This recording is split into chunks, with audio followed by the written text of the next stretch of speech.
लगेगा, तो टाइम लगेगा। आप लोग थक गए होंगे गाड़ी नहीं, चलाते हम हुए। कभी नहीं थके हैं, आप थक गए होंगे।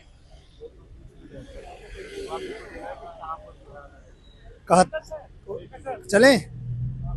कहते हैं यह शरीर मिट्टी की बनी है और मिट्टी में मिल जाए, इसके इसका उद्देश्य नहीं है। आए हो तो कुछ करके जाओ और अपने मम्मी पापा का नाम रोशन करो, गांव का नाम रोशन करो, जिला का नाम रोशन करो। आज उत्तर प्रदेश लोक सेवा आयोग का साक्षात्कार चल रहा है। मैं हर्ष तिवारी इलाहाबाद विश्वविद्यालय से आज मैं आया हूँ साक्षात्कार लेने वाले कैंडिडेट का। सर निकले हुए हैं, निकले हुए हैं साक्षात्कार देकर। हम उनसे बात करेंगे कि उनका साक्षात्कार कैसा गया। सर आपका क्या नाम है? राजुल भारद्वाज नाम है, हम बरेली जिले से। बरेली जिले से। बरेली, अब माध्यम क्या था? हिंदी माध्यम से। हिंदी माध्यम। सर आप बरेली जिले से हैं तो आप ऑफलाइन किए हैं तैयारी या ऑनलाइन? सर इस वाले मीडियम में तो ऑनलाइन प्लस ऑफलाइन दोनों मिला के था, क्योंकि हमें भी लंबा समय हो गया तैयारी करते हुए। दिल्ली? नहीं नहीं, दिल्ली में शुरुआत में करी थी, अभी जो है घर से ही करी तैयारी। मेंस के लिए लखनऊ गए थे। मेंस के लिए। तो जो इंटरव्यू चैम्बर में कौन से बोर्ड पे आप थे? अभी राम प्यारे सर का बोर्ड था। और तो कैसा कैसा क्वेश्चन पूछ रहे थे? उन्होंने कुछ क्वेश्चन जो है वो हॉबीज के पूछे थे, अधिकतर क्वेश्चन वहाँ पर सेंटर्ड रहे। फिर हमारा चूंकि एमए भी है हिस्ट्री और सोशल वर्क में, एक और एमए है पर वो यहाँ पर लगाया नहीं था क्योंकि वो बाद में हुआ था नोटिफिकेशन के बाद में। वैसे पॉलिटिकल साइंस में भी एमए है। तो सर ने ज़्यादातर सवाल जो है हिस्ट्री से हमारे बहुत पूछे थे। जैसे डॉक्ट्रिन ऑफ लेफ्ट के बारे में पूछा, और जो है पानीपत के तीसरे युद्ध के बारे में पूछा, इसके साथ ही प्लासी के युद्ध के क्या सिग्निफिकेंस है ये पूछा। बहुत सारे क्वेश्चन पूछे। और एक सर ने पर्यावरण का पूछा था, पर्यावरण का बहुत सारा पूछा। तो यही सारे क्वेश्चन थे। और इंटरनेशनल रिलेशन और बांग्लादेश, यूजीसी, ये सब मुद्दे? दरअसल हमारे वाले जो मुद्दे थे करंट अफेयर के, वो सीमित रह गए। एआई जो समिट हो रही है दिल्ली में, जो तो गलगोटिया वाला तो नहीं पूछ लिए? गलगोटिया वाला हम तो बताने के चक्कर में थे, सर पूछे ही नहीं। मैटर बहुत हाई लेवल है इस समय। तो गलगोटिया का आज देख रहे थे, न्यूज़पेपर में आया था गलगोटिया वाली यूनिवर्सिटी की न्यूज। तो लेकिन उन्होंने ऐसी चर्चा की नहीं। सर प्री प्लस मेंस की तैयारी एक साथ करें या अलग अलग करें, क्या रणनीति बनाएं? जी, देखिए ये डिपेंड करता है कि समय कितना है। अगर जैसे हमारा जो 6 दिसंबर को प्रीलिम्स है अगला, तो उसके हिसाब से तो अभी समय बहुत है, कई महीने हैं। तो ऐसे में हम जो है एक रेशियो हम बाकी और भी हम बताते रहते हैं, 80-20 का आप रेशियो मान के चलिए। जिनका प्रीलिम्स में अटक रहा है बार बार, वो अभी 80% मेंस की करे, 20% तैयारी करे प्रीलिम्स की। जैसे जैसे समय पास आता जाए प्री का, आप ये रेशियो पलटते जाए, इधर का बढ़ाते रहे प्री का, मेंस का घटाते रहे। यही अप्रोच सबसे बढ़िया रहती है। प्री के लिए कहा जाता है घटना चक्र बहुत फायदेमंद होता है, तो क्या आपने इसका अनुभव किया है? बिल्कुल बिल्कुल, हमें तो लग रहा है सर हमारी जो पूरी जर्नी है, पता नहीं लोग कैसे मना कर देते बाद में कि इससे नहीं पढ़ा उससे नहीं पढ़ा। हमें तो लग रहा है हमने सबसे ही पढ़ा है। कहीं ना कहीं देखिए विद्यार्थी सभी संस्थानों का होता है वो, है ना। तो घटना चक्र से हमने बहुत पढ़ा है, और उसके जो पीवाईक्यू है बहुत करे थे, अच्छे से करे, सभी ने करे हैं यहाँ पर जितने खड़े हैं। करंट अफेयर के लिए न्यूज़पेपर, मैगजीन या कोई कोचिंग क्या फॉलो किए थे? करंट अफेयर के लिए सर एक तो बीबीसी न्यूज का हिंदी वाला चैनल आता है, तो अगर कोई वो देख रहा है तो उससे भी काफी लाभ रहेगा। नॉर्मल वो करंट अफेयर हम बता रहे हैं जो इंटरव्यू या मेंस में जो काम आते हैं, आईआर के मतलब से, पैसे मतलब से। अगर आप वैसे अगर प्री के मतलब से करंट अफेयर की बात कर रहे हैं, तो उसमें घटना चक्र की एक दृष्टि आती है, आंख वाली किताब आती है।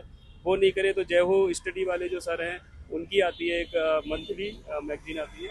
उपाध्याय सर का अ, स्टडी IQ IAS? नहीं, जय हो वाले द्विवेदी सर, उत्कर्ष द्विवेदी सर। अच्छा। तो उनकी है। और उसके अलावा बहुत सारे लोग निकालते हैं, अपने फ्रंट पीसेस के हैं वो भी निकालते हैं। एनसीईआरटी का क्या महत्व है यूपीपीसीएस में? जी, देखिए एनसीईआरटी का महत्व तो उस प्रकार से हम समझ सकते हैं, यदि हमें जैसे किसी चीज़ के विषय में कोई जानकारी चाहिए, समझ चाहिए, बेहतर समझ अगर करनी है तो एनसीईआरटी बेस्ट रहेगी। और जैसे किसी को अगर शुरुआत करनी है तो वो एनसीईआरटी से शुरुआत कर सकता है। परंतु साथ में हम ये भी ऐड करना चाहेंगे कि बहुत ज़्यादा ये भी नहीं है कि बिना एनसीईआरटी के आपका नहीं निकलेगा। कुछ लोग कई कई साल अपनी एनसीईआरटी में गंवा देते हैं, वो भी सही नहीं है। आप पढ़िए, केवल इसलिए पढ़िए कि आपको कुछ चीज़ समझनी है, कॉन्सेप्ट समझने हैं तो पढ़िए। वैसे जो है कि अगर हम कह दें कि एनसीईआरटी ही पढ़ के निकल जाएगा तो वो भी उतना सही नहीं है। और ये कह दें कि एनसीईआरटी बिल्कुल ही मत पढ़ो, वो भी सही नहीं है। वो अपनी सुविधा के अनुसार पढ़ सकता है व्यक्ति। तो मतलब एनसीईआरटी पढ़ो, लेकिन उसके बाद मतलब बहुत कम समय में अपना एक बार रिवीजन कर लो। एनसीईआरटी का पढ़ के तो ये समझिए, वो एक तो उसमें डेटा फैक्ट वगैरह सब ऑथेंटिक रहता है, तो एनसीईआरटी का तोड़ तो जैसे जियोग्राफी, इकोनॉमिक्स, एनसीईआरटी से बाहर इसका क्वेश्चन आता है कि सिर्फ एनसीईआरटी से आते हैं, जैसे इकोनॉमिक्स और ज्योग्राफी के लिए कहा जाता है? देखिए सर, हमने जो है यूपीएससी की जब तैयारी की थी तो उसमें एनसीईआरटी काफ़ी पढ़े, सारी बातें सही है। लेकिन पीसीएस का थोड़ा सा पैटर्न कुछ हल्का सा अलग होता है। किसी किसी साल एनसीईआरटी से फंस भी जाता है बहुत सारे क्वेश्चन। और कभी कभी जो फैक्चुअल होता है ना बहुत सारा, जैसे किसी झरने की ऊंचाई लंबाई पूछ ली, हो सकता है एनसीईआरटी में कॉन्सेप्ट दिया हो, पर हो सकता है उस झरने की ना दी होगी और किसी की होगी, तो वहां पर आदमी फंस जाता है। वहां पर हेल्प करते हैं पीवाईक्यू, बहुत ज्यादा पीवाईक्यू हेल्प करते हैं वहां पर। पॉलिटी के लिए लक्ष्मीकांत कितना महत्वपूर्ण है? लक्ष्मीकांत तो बहुत ही ज़्यादा महत्वपूर्ण है। आपकी लक्ष्मीकांत की अगर एक आध रीडिंग हो तो बढ़िया बात है, लेकिन पीसेस में अगर नहीं भी हो कोई चिंता वाली बात नहीं है। बहुत मटेरियल है अपने पास में, बहुत कुछ है, कई सारी कोचिंग कराती हैं। लेकिन हाँ, समझ विकसित करने के लिए लक्ष्मीकांत। टेस्ट सीरीज का कितना महत्व है अच्छे अंक पाने के लिए? देखिए, वो जो एग्ज़ाम है ना, वो एग्ज़ाम है, वहाँ पर हमें अटेंड करना है, क्वेश्चन अटेम्प्ट करने हैं। कभी कभी हम लोग पढ़ते रह जाते हैं, ठीक है। कहीं पर कोई रेस हो रही है, रेस है खाना खाने की, हम खाना बना रहे हैं, वो भी सही नहीं है। खाना बनाना भी आना चाहिए, लेकिन हमें ये भी नोटिस करना है उसमें साथ साथ कि हमारी प्रैक्टिस अच्छी होनी चाहिए। तो हमें जो है वहाँ पर कई सारे टेस्ट सीरीज लगा लेनी चाहिए, ऐसा हमारा मानना है। आंसर राइटिंग के लिए आपका क्या प्लान था उसके बाद? ट्रेडिशनल नोट्स या हाथ से लिखा हुआ नोट्स ज़्यादा इंपॉर्टेंट है, और एआई चैट जीपीटी से अपने आंसर राइटिंग लिख के उसको अपलोड करके भेजो, कैसा है? क्योंकि मैंने कल इंटरव्यू कई लोगों का लिया तो उन्होंने बताया कि एआई चैट जीपीटी से हम आंसर राइटिंग अपने से कर किसी मेंटर की जरूरत नहीं पड़ेगी, तो इसका क्या महत्व है? देखिए, हाँ सही बात है। अगर कोई एआई से करना चाह रहा है तो कर सकता है एआई में भी, परंतु एक बात ध्यान रखें कि उसमें संभावना है गलती की। क्योंकि हम पढ़ाते ही हैं, सभी साथी हैं हमारे, सब लोग साथ में हैं, तो वो भी देखते हैं, कभी कभी कुछ गलती हो जाती है, पर हाँ नॉर्मली 95% ठीक है वो लगभग। और अच्छा, बात करें मेंस की पूरी स्ट्रेटजी की एआई को हटा करके, तो देखिए मेंस की स्ट्रेटजी पूरी पूरी बिलोंग करती है कि आपने पूरी डिपेंड करती है कि जो सिलेबस है GS 1 2 3 4 5 6, उसके प्रत्येक कीवर्ड, हर एक पॉइंट का आप चाहे गूगल से ढूंढिए, एआई से ढूंढिए, पीडब्ल्यू के मटेरियल से, या कहीं किसी के मटेरियल से ढूंढिए, घटना चेक कहीं, हर पॉइंट पे आपके कुछ पॉइंट आपके तैयार रहने चाहिए। और उन्हें बार बार पढ़िए। शॉर्ट नोट्स अपने बना लीजिए, एक पेपर के 20 से 30 पेज के शॉर्ट नोट्स बनाइए। बहुत कठिन काम है, 50-60 के बनेंगे, 100 के बनेंगे, उन्हें और फिर 3 पेज में बनाइए, नहीं बना पा रहे हैं, पहली बार में थोड़ा शॉर्ट, दूसरी बार में और शॉर्ट, तीसरी बार में बिल्कुल कॉम्पैक्ट कर दो, 20 पेज में ले आओ।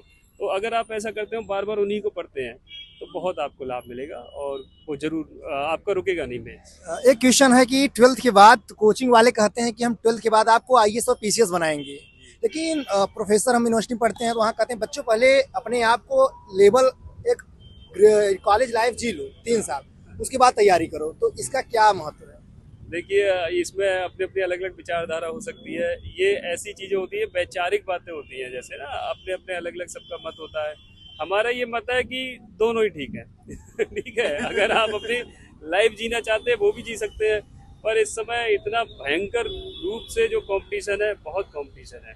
कभी कभी इन सब बड़ी बड़ी बातों में पढ़ के हम शायद फिर कभी निकाल भी नहीं पाते हैं। जैसे हमें संतुलन, हर चीज का संतुलन चाहिए, मध्यम मार्ग, बुद्धा वाला मध्यम मार्ग, ना ज्यादा इधर का ना ज्यादा, तो बीच का कर लो, वो बढ़िया है, परफेक्ट। सर जैसे कि सोशल मीडिया का इसमें यूज बढ़ गया है, इससे कैसे बचें? देखिए, सोशल मीडिया का अभी आप देख रहे हैं कई जगह पे बैन भी लगाया गया। नेपाल में तो बैन लगाया था, पूरा प्रोटेस्ट हो गया नेपाल में तो सरकार ही पूरी उस पे आ गई, गिरने पे आ गई। लेकिन हालांकि ये बात सही है, सोशल मीडिया के कारण जो बच्चे हैं वो मोबाइल के बहुत ज़्यादा आदी हो गए हैं, जो कि ऐसी कम एज पे आदी हो गए हैं, जो कि उन्हें होना नहीं चाहिए। इससे बचने के लिए हम ये कर सकते हैं कि सोशल मीडिया अकाउंट्स के लिए, जैसे कि हम कुछ आईडी का कुछ बता दें कि आईडी कंपलसरी हो, उनके अकाउंट्स पे देख रेख के लिए, मॉनिटरिंग के लिए हम माता पिता या किसी के लिए मतलब ऐसी कोई सुविधा कर दें कि उनकी देख रेख में रहें चीज़ें, तो वो